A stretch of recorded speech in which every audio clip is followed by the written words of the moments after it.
Bonjour à tous. Donc, théorie cette semaine pour le cours de tolérance dimensionnelle et géométrique. On va voir la fin du chapitre 4, où on va parler des symboles modificateurs. Et ça, ce sera vraiment pas très long. Et ensuite, on va rentrer dans le vif du sujet d'aujourd'hui, qui va être les roulements à billes. Donc, première chose qu'on voit, concernant les symboles modificateurs, on a vu la semaine passée qu'on pouvait utiliser un symbole qui s'appelait maximum de matière, donc qui venait me donner un bonus pour accepter plus de pièces en métrologie. Maintenant, le deuxième symbole modificateur ici, c'est un symbole qui va nous permettre, dans le fond, de faire des vérifications qui vont être plus précises, qui vont être mieux adaptées aussi pour certaines applications. Donc, ce que ça signifie, le symbole P, ça va être très différent de ce qu'on a vu avec le symbole maximum de matière. Euh, c'est un symbole, dans le fond, qui va se placer encore une fois dans la zone de tolérance. Donc, on est ici. À côté de l'intervalle de tolérance de ma cote, et le symbole P va identifier la chose suivante pour les tolérances. Vous allez le retrouver dans souvent des pièces qui ont des alaisages ou des trous filetés. Le symbole P, à quoi ça va nous servir? Ça va être dans certains cas particuliers, entre autres les trous filetés. Lorsque vous avez des trous avec des filets, le problème qu'on a en métrologie, c'est que c'est très difficile de vérifier la position exacte d'un trou fileté. Pourquoi? Parce qu'avec la CMM, par exemple, c'est difficile de palper à l'intérieur du trou parce que c'est plein de filets. Et aussi avec des moyens plus manuels comme micromètre d'intérieur ou encore vérifier les positions avec les pieds à coulisses d'auteur. Le problème qu'on a, c'est qu'on vient toujours s'appuyer sur des filets qui sont usinés, donc ils peuvent avoir des aspérités et des rugosités qui sont difficiles à mesurer. Donc la solution dans ce temps-là, c'est d'utiliser le symbole P. Symbole P, ce que ça signifie, c'est qu'on va mesurer la position d'un trou, non pas sur la surface intérieure du trou, mais sur la surface extérieure d'un élément qui serait vissé dans le trou. OK? Donc, ce qu'on va avoir ici comme exemple, c'est un goujon, donc une tige filetée ici, qui est insérée à l'intérieur. Donc, cette tige filetée-là. Et dans mon assemblage, ce qui va être important, c'est pas juste la position du trou fileté dans la pièce, ça va être aussi la position de la pièce qui est vissée dedans, donc le goujon en tant que tel. Donc pour ça, ce qu'on va faire, c'est qu'on va visser la pièce à l'intérieur du filet. Ça peut être par exemple une pièce de vérification, ce n'est pas nécessairement la pièce qui va être utilisée, ça peut être une vis de vérification plus précise. Et cette vis-là, je vais venir la mettre dans l'alésage ou dans le trou fileté. Et je vais être capable, après ça, avec un micromètre ou un CMM, de venir piquer à l'extérieur ici et de venir vérifier exactement la bonne position de la pièce. Donc ça, c'est un principe intéressant. L'autre chose aussi qu'on va pouvoir faire avec ça, c'est que je vais être capable de vérifier la pièce sur toute sa longueur. Comme par exemple ici, j'ai une pièce qui est très longue comparée à son diamètre. Et l'effet que ça fait, c'est que, étant donné que la pièce va s'insérer sur une certaine longueur, ok, donc j'ai comme, dans cet exemple-là, je vais avoir à peu près 3 fois plus long de la pièce qui ressort que la distance à l'intérieur de ma plaque. Ce que ça implique comme phénomène, c'est qu'il y a une multiplication de l'erreur. Donc si j'ai un angle de, supposons, 1 degré dans la base qui est vissé, ben, ce 1 degré-là va générer une erreur qui va être beaucoup plus grande à l'extérieur, étant donné que j'ai un effet multiplicateur ici sur l'angle de ma pièce. Donc, c'est pour ça aussi qu'on va utiliser le symbole P. C'est pour s'assurer qu'en métrologie, on va mesurer pas juste le trou, mais on va vérifier une pièce qui est insérée dans l'alésage. Donc, deuxième exemple ici qu'on va voir, c'est des goupilles qui sont insérées, des goupilles précises, qui sont insérées dans des alésages. Lorsqu'on fait des montages pour de l'usinage, par exemple, où on a besoin de beaucoup, beaucoup de précision sur la position des goupilles, on va installer le symbole P pour s'assurer que les pièces vont être vérifiées en métrologie, pas seulement sur l'alésage des pièces, mais bien sur toute la hauteur ici d'une pièce qui serait insérée à l'intérieur des alésages. La façon d'inscrire les dimensions sur le dessin va être légèrement différente. Donc, on a vu ici, bon, premièrement, le symbole P, ça c'est bien évident. Mais vous allez aussi avoir le pointillé, le contour pointillé de la pièce, qui va venir spécifier sa hauteur. Donc, on l'a ici avec la mesure de 10. Et on va rajouter aussi le symbole P à côté pour identifier que c'est la pièce de vérification pour le symbole de tolérance projetée.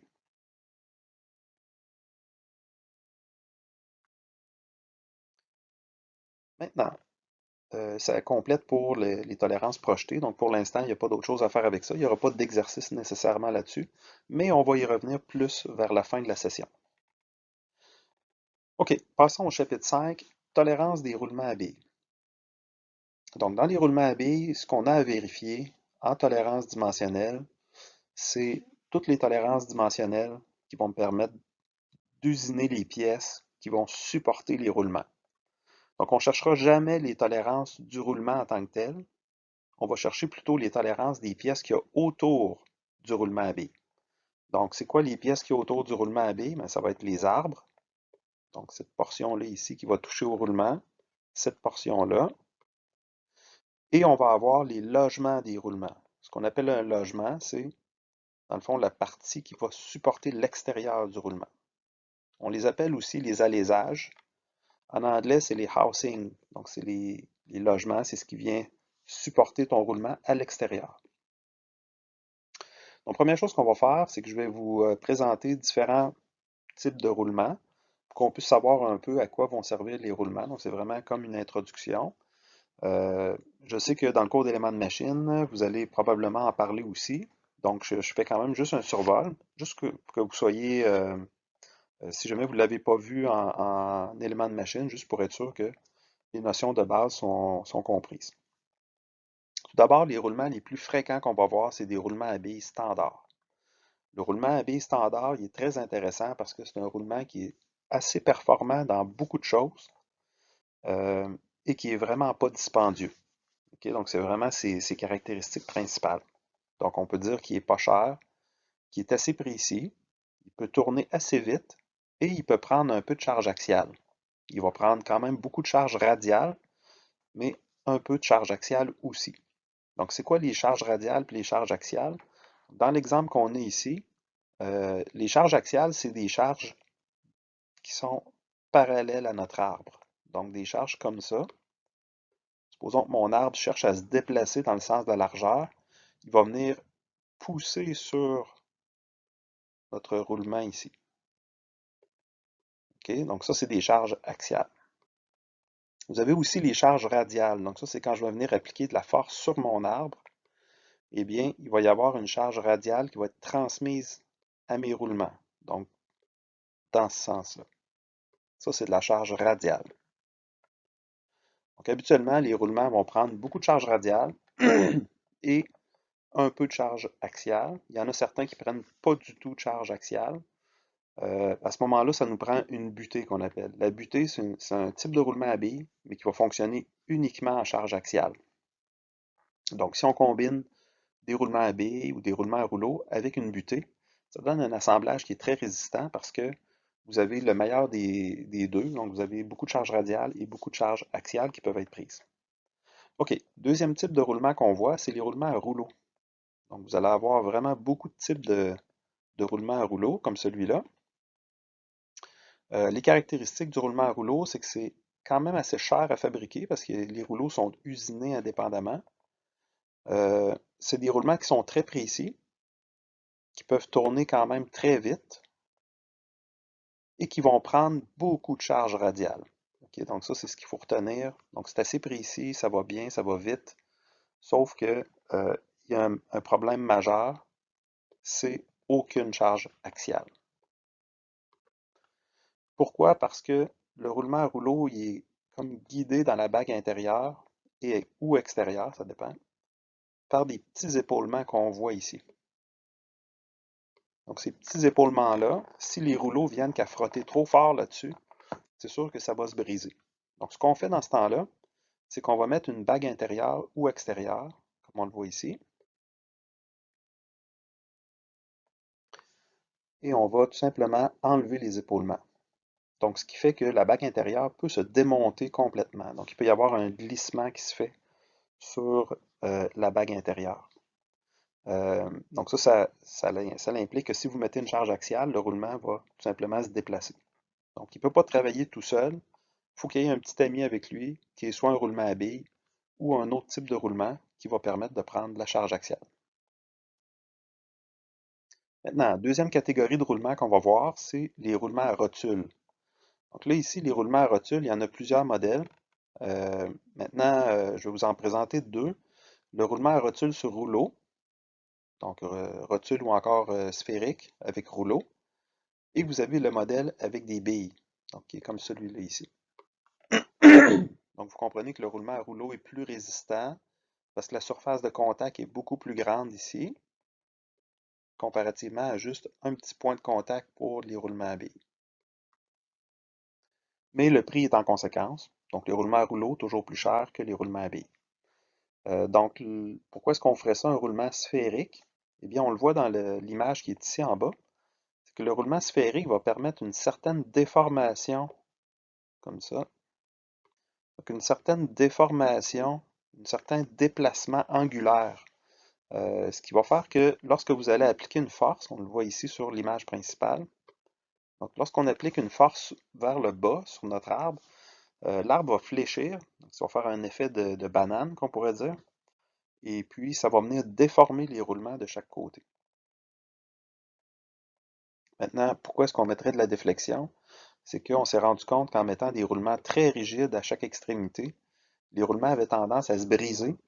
Euh, donc, plutôt que d'essayer de résister au mouvement, les industries, tout simplement, ce qu'ils ont fait, c'est qu'ils ont mis des roulements qui pouvaient se déformer, qui pouvaient tourner carrément à l'intérieur, et ça implique une plus grande durabilité pour ces types de roulements-là. Il ne faut pas oublier que c'est des roulements complexes à usiner, des formes, des géométries complexes avec des sphères, etc.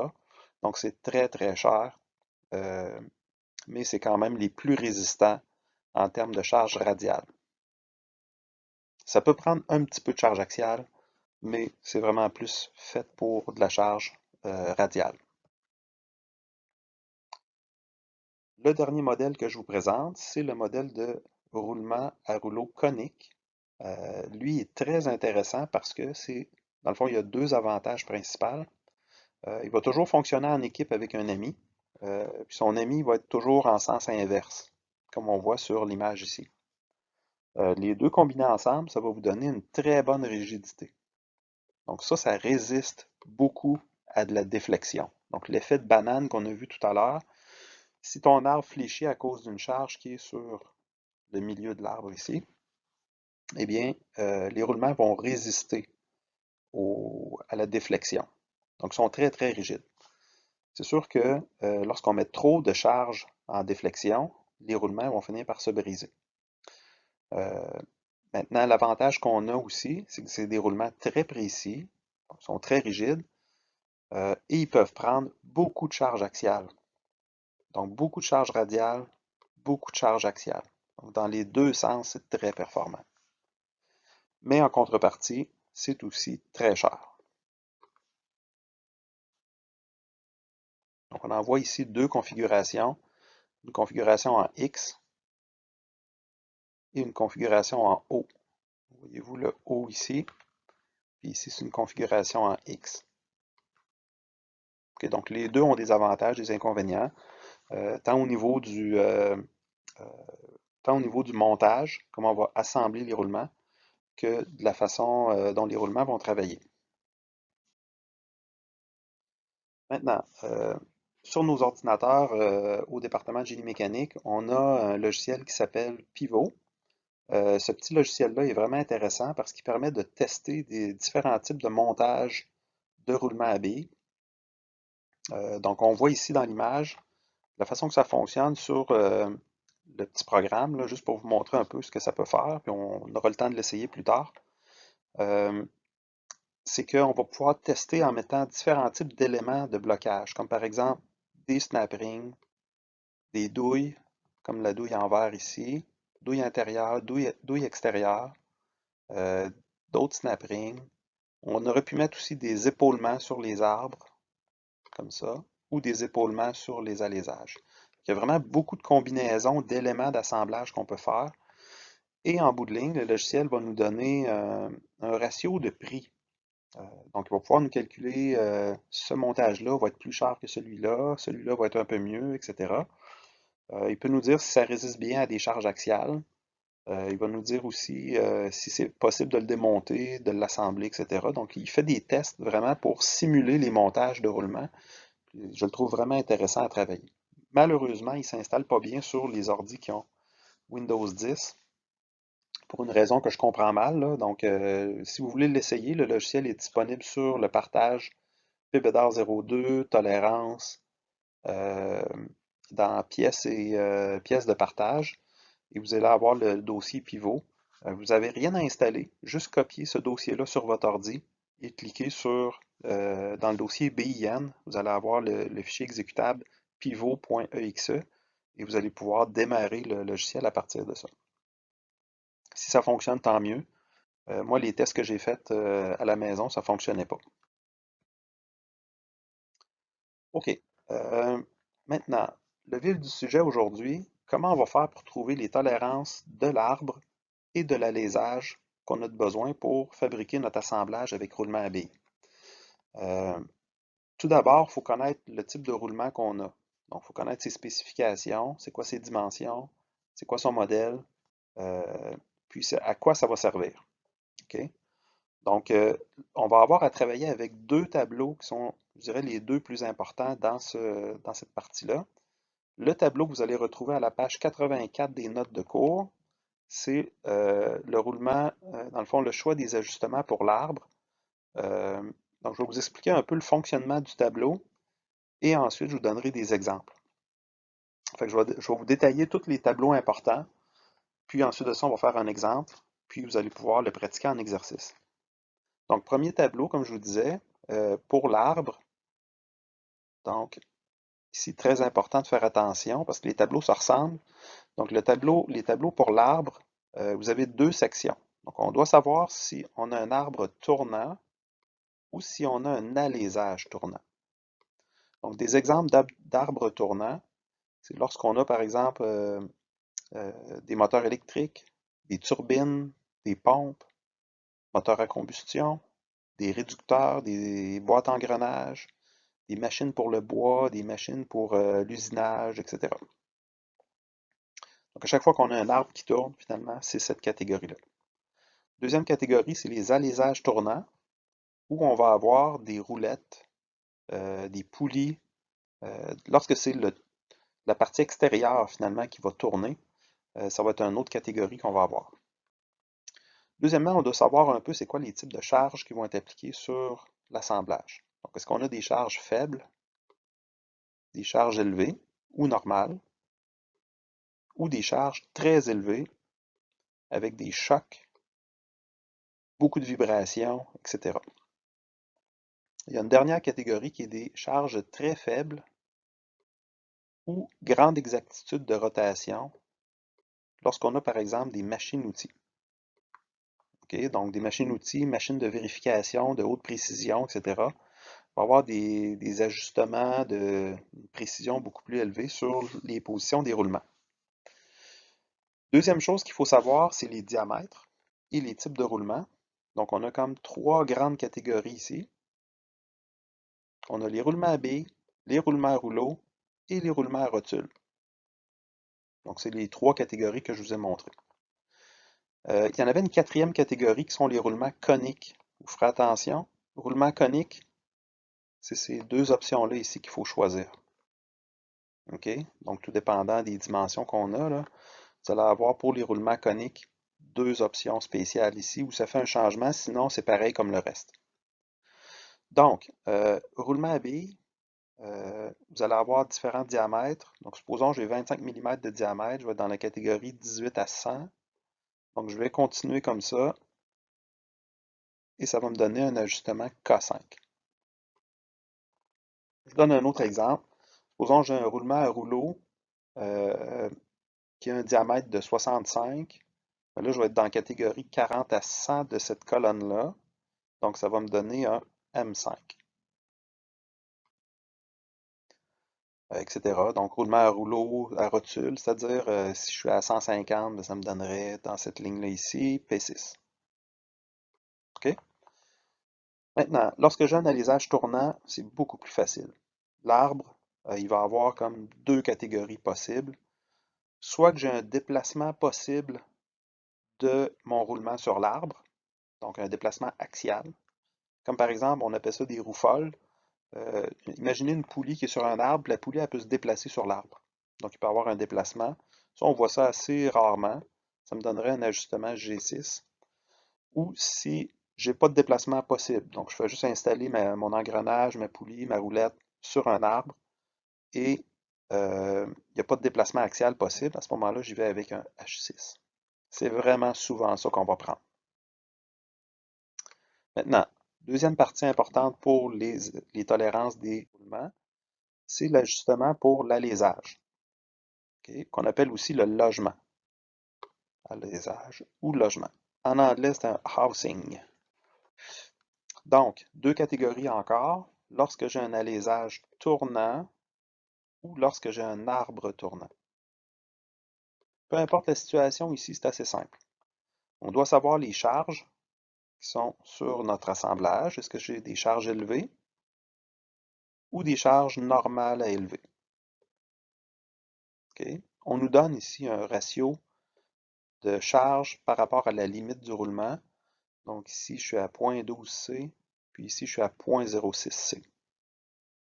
S'il y a un doute, par exemple dans une question d'examen, je vous donnerai là, le P, en fait, là, je vous dirai si c'est plus grand ou plus petit là, que ces limites-là, pour éviter toute confusion. On vous donne aussi des exemples de fonctionnement et les ajustements qui vont en conséquence. Okay, donc, il n'y a pas beaucoup de choix ici. Ça va être soit du P7, du N7, puis du M7. Donc, vous voyez que c'est des lettres majuscules. C'est bien évident parce qu'ici, on parle d'un alésage. Tantôt, on parlait d'un arbre. J'avais des lettres minuscules. Ici, on parle d'un alésage, donc je tombe en lettres majuscules. Euh, Ensuite de ça, vous avez dans les arbres tournants, euh, les choix qu'on a à faire dans le fond. Est-ce que j'ai des charges élevées avec des chocs ou est-ce que j'ai des charges plus normales? Donc, on a comme deux catégories qui vont vous donner du M7 et du K7. On a aussi une catégorie de haute précision qu'on pourrait dire, qui pourrait servir comme pour des petits moteurs électriques. Et à ce moment-là, j'irai avec un G6. On voit ici que la qualité est plus basse, donc le chiffre est plus petit. Ça signifie que la précision va être plus grande sur les pièces usinées. Maintenant, troisième dimension importante, donc là on a parlé du diamètre intérieur, diamètre extérieur. Là on parle de la largeur du roulement. Pourquoi la largeur du roulement peut être importante? C'est lorsque je vais faire des assemblages où il va y avoir des chaînes de cotes. Donc là, imaginez que j'ai des douilles chaque côté de ça, j'ai des pièces, par exemple des engrenages, etc. Puis je dois faire des chaînes de cotes avec ça. Mais je dois connaître les tolérances de chaque pièce. Donc, euh, la largeur, ça va être important de connaître ses tolérances. Donc, dans SKF, je suis capable de trouver la valeur de B. Donc, supposons 12 mm. Donc, dans le tableau suivant, que vous allez avoir dans vos notes de cours, je pense à la page 93 dans les notes de cours, je dis ça de mémoire, là, ça sera vérifié. Dans ce tableau-là, on va avoir la précision en fonction du diamètre intérieur. Donc, si mon arbre a une largeur de 12 et que j'ai un diamètre intérieur de 25, supposons,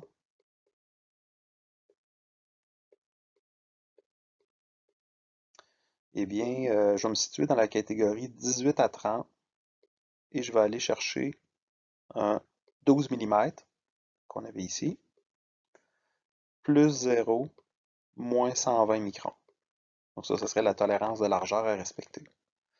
Donc, très très simple ici pour trouver la tolérance. C'est juste un tableau et ça dépend du diamètre intérieur du roulement. la dimension D minuscule qu'on a ici.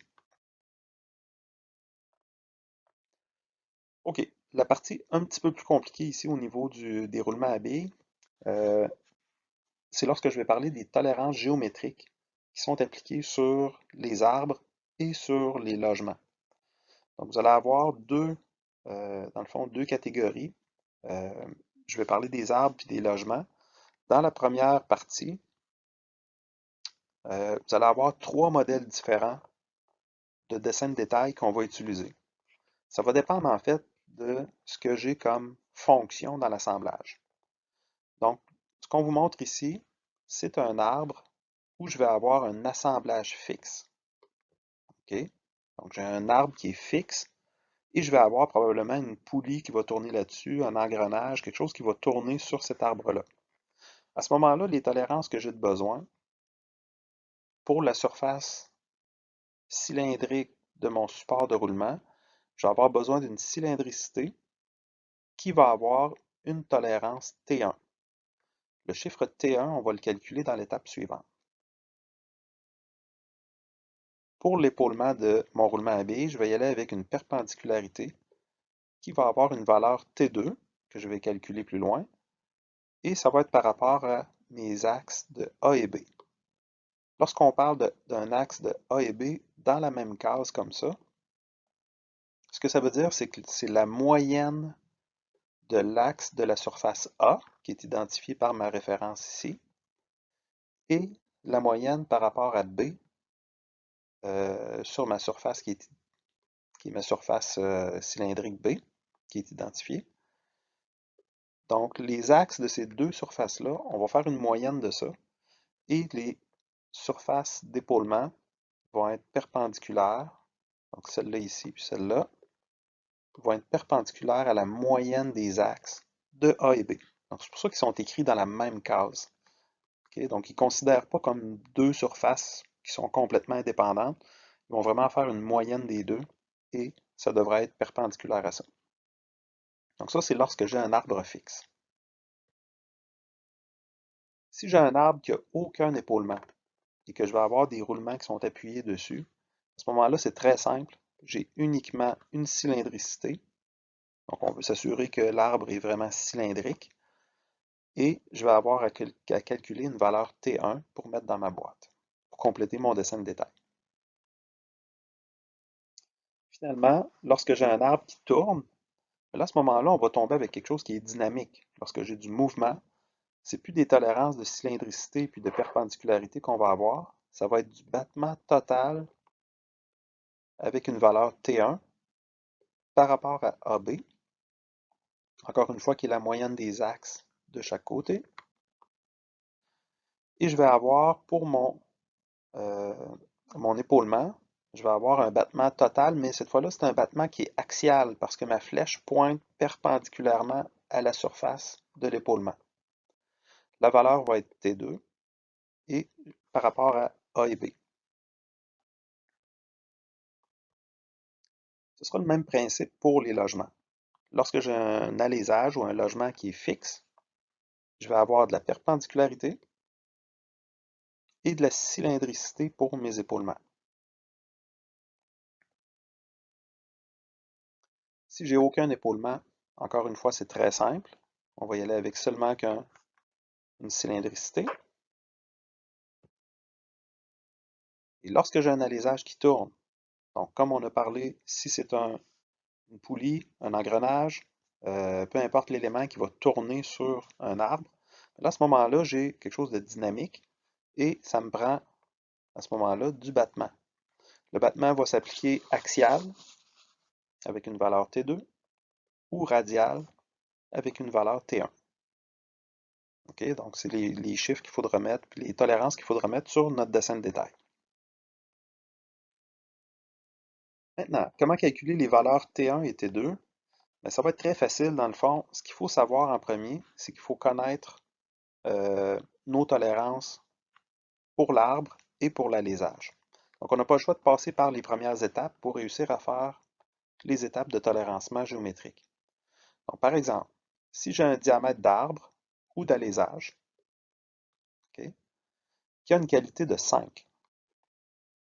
Par exemple, dans mon tableau bleu que j'avais au début, si j'ai trouvé que mon arbre, ça va être un K5, à ce moment-là, T1, ça va être égal à l'intervalle de tolérance pour une qualité de 4 pour le diamètre de mon arbre.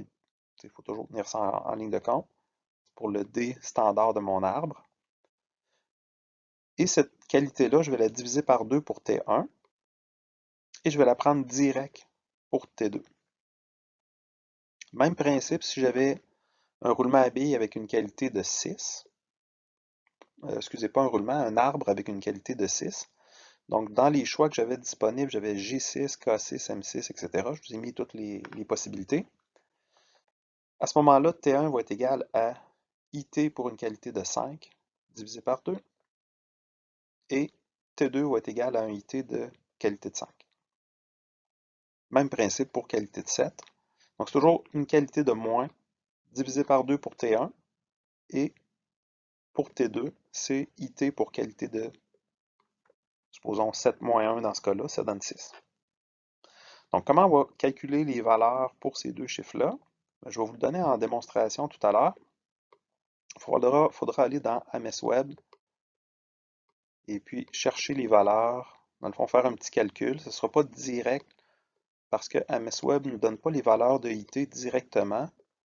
Il faudra aller dans le fond, il faudra faire un petit calcul, là, juste une petite soustraction pour être capable de trouver le IT facilement.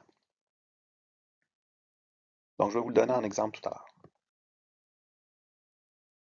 Dernière chose qu'on a besoin de vérifier pour les roulements à billes, dans le fond pour l'arbre et l'alésage, c'est les finis de surface. Donc, les finitions de surface, on l'a déjà vu un peu, là, c'est le crochet avec un chiffre à l'intérieur, un peu comme une racine carrée, là. Donc, ce chiffre-là, il est très important pour les roulements à billes parce que si on veut que SKF nous donne une garantie, que ce soit valable, il exige qu'on ait la bonne finition de surface sur les roulements à billes. Donc, ça va fonctionner vraiment avec les diamètres. Si j'ai un arbre de 25, je vais être dans la catégorie de 0 à 80. Et tout dépendant de la qualité de mon arbre ou de ma portée de roulement sur l'arbre, si j'ai une qualité de, supposons, 6, eh bien, ça va me donner une finition de surface de 0,8 RA. Des RA, c'est des rugosités moyennes. Okay? C'est average rugosity, là, donc c'est un chiffre, dans ce cas-là, qui est en métrique, qui est en micromètres, qu'on va insérer dans le symbole de fini de surface, l'espèce de crochet. Et ensuite, à l'usinage, ils vont savoir exactement quel procédé prendre, quelle pastille on va utiliser, etc. pour réussir à faire les bonnes finitions de surface. OK, on va faire un exemple ensemble et ensuite, vous allez comprendre comment ça fonctionne. Donc, dans l'exemple que je vous donne, on veut fabriquer un moteur électrique. Okay? On a besoin de 2 roulements dans un moteur électrique. Il faut supporter à chaque extrémité, on l'a ici. Donc, à chaque extrémité, on doit installer un roulement à billes. Donc, on va avoir un logement, on le voit ici, et on va avoir un arbre qui a des portées. Donc, comment on va usiner les pièces pour réussir à avoir un bon fonctionnement et que ce soit garanti par la compagnie SKF? Donc, il faut regarder tout de suite les données du problème. Premièrement, on peut ressortir, juste en regardant ça, qu'on va avoir un arbre qui tourne et on va avoir des alésages fixes de chaque côté. Ensuite, sur un moteur électrique, les vitesses de rotation, un moteur industriel, c'est habituellement 1725 RPM, donc c'est quand même assez rapide comme vitesse de rotation. La charge en force, ça va être quand même assez moyen, on peut dire, là, pour un moteur électrique, c'est des charges moyennes, des charges normales. Et il ne devrait pas y avoir de choc sur cet assemblage-là. Donc, lorsqu'on parle de choc ou de vibration extrême, c'est des applications comme par exemple des concasseurs de roches, des équipements pour les mines, des laminoirs pour l'acier, donc des pièces qui vont vraiment travailler très fort dans des environnements très difficiles. Et là, c'est pour ça qu'on a un moteur électrique comme celui-là, ça devrait être assez moyen comme force. Maintenant ici, on va faire une petite démonstration. Comment faire pour trouver les spécifications techniques du roulement à billes qu'on a de besoin. Donc ici, c'est un roulement 61-906. Puis en même temps, je vais en profiter pour vous montrer les différentes fonctionnalités sur le site SKF, du moins les choses qui vont nous intéresser le plus. Fait que, on va regarder ensemble la démonstration. OK, donc démonstration du site SKF. Première chose que vous allez faire, c'est que vous allez aller taper SKF sur votre recherche Internet et sur le site.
Maintenant, étape suivante, avec les dimensions qu'on est allé chercher sur SKF, euh, on va ressortir les dimensions importantes. Dans le fond, on peut les résumer sous forme de liste. Les choses importantes pour le calcul des tolérances, on va avoir le diamètre intérieur, le diamètre extérieur et la largeur. Et à partir de ça, je vais pouvoir utiliser mes tableaux que j'ai vus pour ressortir toutes les tolérances nécessaires pour faire la conception. Donc, première étape, je vais travailler avec l'arbre. Donc, les données que j'ai besoin, il faut que je sache si mon arbre tourne, quelles sont mes charges, quel type de roulement j'ai, le diamètre. Et puis, dans mon tableau, que j'ai vu à la page 84, dans les notes de cours, je vais appliquer ces différentes données-là. Donc, j'ai un arbre tournant avec des charges normales. Je vois ici que le moteur électrique est déjà euh, dans mon tableau. Donc, c'est facile d'être sûr de notre sélection à ce moment-là. On a un diamètre, un roulement qui va être à bille, un type à bille. Et j'ai un diamètre de 30.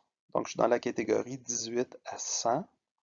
Ce qui va me donner un roulement de type K5 ou une tolérance de type K5.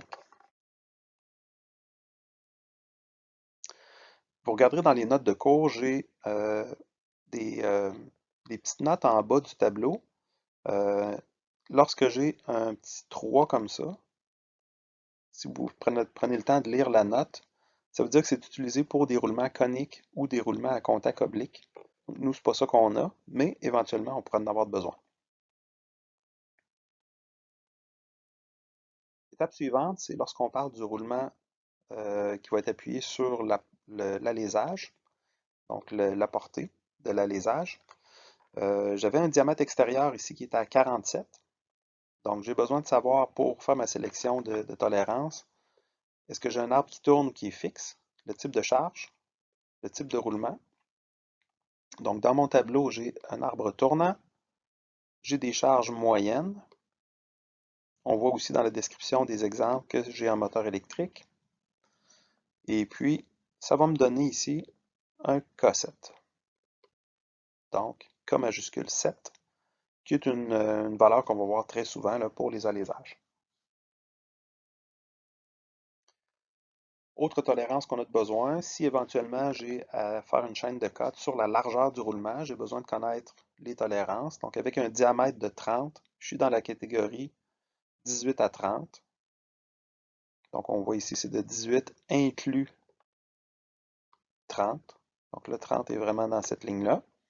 Et ça va me donner des tolérances de plus 0, moins 120 pour ma tolérance.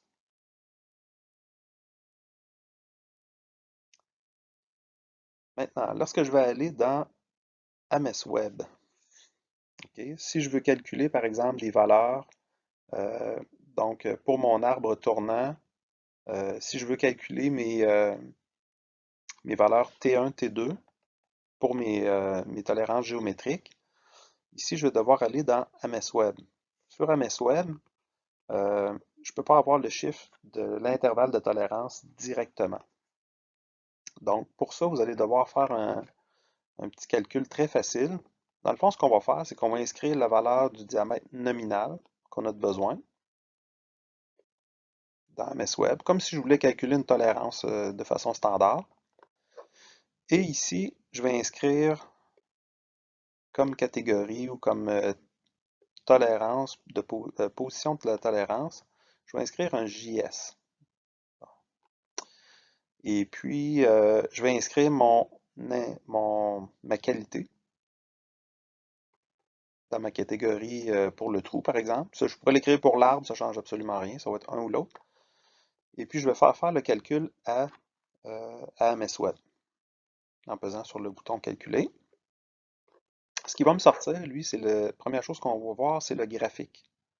Puis sur le graphique, je vois le maximum de l'alésage, puis je vois le minimum de l'alésage. Ce que ça va me permettre ici, c'est que si je fais un moins l'autre, ça va me donner l'intervalle de tolérance. Donc, dans mon exemple ici, j'étais à 30 et 6 millièmes, et le minimum, c'est 30. Donc ça me donne un intervalle de tolérance de 6 millièmes. OK. Pour ma tolérance géométrique, comme j'avais une qualité de 5 sur mon arbre, c'est ce que j'avais trouvé tout à l'heure, un 30K5, donc j'ai une qualité de 5. Lorsqu'on a une qualité de 5, comme j'ai vu dans ma démonstration un petit peu plus tôt, le T1 de la tolérance géométrique va être égal à IT pour une qualité de 4 divisé par 2. Et le T2 va être un IT pour une qualité de 4. Donc, avec AMSWeb, comme je viens de vous expliquer, j'arrive à 6 millièmes, ce qui veut dire que mon T1 va être égal à 3 millièmes et mon T2 va être égal à 6 millièmes. T1 et T2, à quoi ça va me servir? Eh bien, ça va me servir à positionner les dimensions, les intervalles de tolérance sur mon modèle que j'aurai choisi. Donc, dans mon exemple ici, j'ai un arbre tournant, parce que c'est un moteur électrique, on se souvient. Et lorsque j'ai un moteur électrique, je vais avoir besoin de T1 pour mon battement radial et je vais avoir besoin de T2 pour mon battement axial. Et ce sera les mêmes dimensions de l'autre côté, étant donné que j'ai deux roulements identiques. Par contre, ce ne sera pas toujours le cas. Il pourrait y avoir des roulements différents à chaque extrémité, et à ce moment-là, vous allez avoir des tolérances différentes. Il faudra faire attention puis faire les bons calculs. Maintenant, pour l'alésage, ce sera exactement le même principe. Pour calculer le T1 et le T2, étant donné que j'ai un alésage qui est à 47 K7, ici il faut faire attention à une petite erreur, ça aurait dû être un K majuscule. Donc si j'ai une qualité de 7, selon mes données, mes tableaux, j'ai besoin de faire un calcul avec une qualité de 6 divisé par 2 pour T1 et qualité de 6 pour T2. Dans AMSWeb, je vais placer mon diamètre nominal, 47. On pourrait prendre JS, ici j'ai mis un H, mais JS ce serait bon, avec la qualité de 6 comme demandé dans mes calculs. Et la valeur que AMSWeb va me donner, on a un minimum 47 et maximum 16 dans ce cas-là, donc ça me donne 16 millièmes d'intervalle de tolérance, ce qui veut dire que mon T1 serait égal à 16 millièmes divisé par 2, ça me donne 8 millièmes, et mon T2 serait égal à 16 millièmes.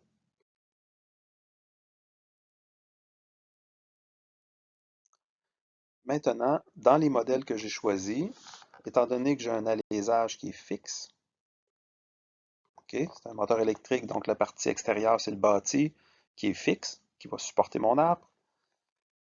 Je vais avoir besoin d'une perpendicularité avec T2 et d'une cylindricité avec T1.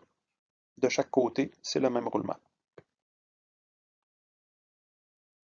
Étape suivante, c'est les finis de surface et on termine avec ça. Donc les finis de surface, selon mon tableau que vous allez avoir à la page 92, qui est ici, je vais devoir l'utiliser pour l'arbre et pour l'alésage.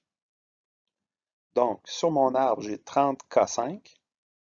Donc, pour une qualité de 5, on le voit ici dans mon tableau. Un arbre qui est de 0 à 80, ça me donne 0,4 RA. Ici. Donc, c'est pour ça que mon symbole devrait ressembler à ça éventuellement sur mon dessin de détail. Pardon. Deuxième étape pour l'alésage. Je suis à 47 K7. Donc, qualité de 7 dans mon tableau. Je suis dans cette colonne-là. Et mon alésage est aussi entre 0 et 80. Donc, ça va être la première ligne qui est à 1,6. Donc, je devrais retrouver le symbole de fini de surface à 1,6 pour mon dessin de détail de l'alésage. Donc, je vais vous montrer le résultat final. Donc, pour l'arbre et pour l'alésage. Donc, pour notre arbre, on devrait avoir ces valeurs-là qui sont toutes en chiffres. OK? Donc, il ne devrait pas avoir de variables là-dedans. Donc, ça devrait être que des chiffres. Pour les dimensions des portées, ici, je l'ai écrit avec la simplification ISO, donc en 30K5 pour les portées de roulement, ici. J'ai aussi inscrit la valeur en chiffres.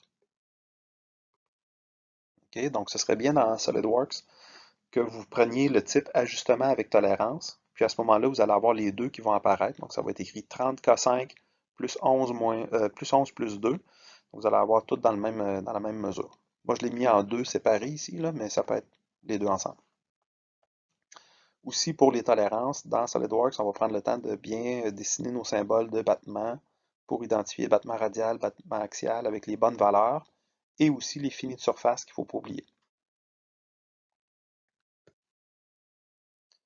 Pour les allésages, donc on va avoir la même chose ici, sauf que là, les symboles sont différents parce qu'on a un modèle différent. Donc on va travailler avec de la perpendicularité et de la cylindricité. Donc on va inscrire nos chiffres, nos valeurs, et aussi les bons diamètres pour l'usinage, ainsi que les finis de surface. Donc ces dessins-là sont tous en métrique. Maintenant, si vous voulez travailler en pouces, éventuellement dans certains projets, vous allez pouvoir travailler en pouces. C'est le même principe. Il s'agit de faire des conversions. Donc les tableaux sont tous en métrique dans la théorie. Il faut faire les conversions pour travailler en pouces. Et n'oubliez pas, les finis de surface, il faut les transférer aussi en pouces. Et ça, je vais en reparler un petit peu plus tard dans la théorie la semaine prochaine, où vous allez avoir d'autres tableaux qui vont vous permettre de faire la conversion des finis de surface en métrique pour les amener en pouces.